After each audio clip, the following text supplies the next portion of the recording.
One question we have is around there are so many elements to staff care, psychological and physical security, insurance, family support. If you're just kind of starting out and trying to think about what is most important, do you have any advice for what are there specific ingredients or the most important things to really be thinking about in developing your policies and programs? Yeah, it's such a great question, and I really want to align myself with the challenge that's posed in that statement. It can feel really overwhelming, and you know, if you're in an organization that maybe has a considerable way to go on staff care, that feeling of where do we start can feel really, really overwhelming, to the point where I think for some people or organizations it can be paralyzing. And one thing that I like to encourage organizations to think about is, where are your specific pain points?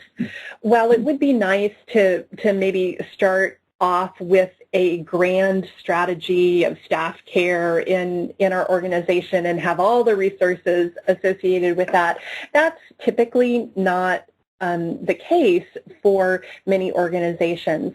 But taking some smaller steps in response to specific pain points can be a really good starting point.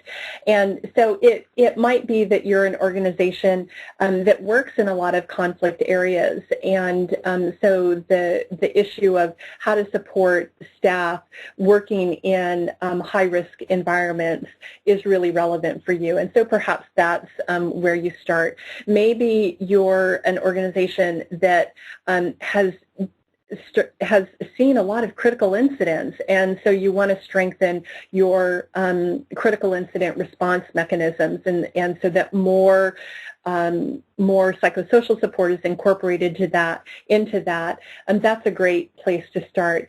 Maybe you're seeing a lot of turnover and unexpected departures early in difficult assignments. And so maybe the recruiting and preparation phase for those kinds of assignments might give you some real traction within the organization. So that's often what I'm curious to hear from people about, is what is feeling particularly painful for you as an organization right now, and selecting some smaller things that you can do in response to those.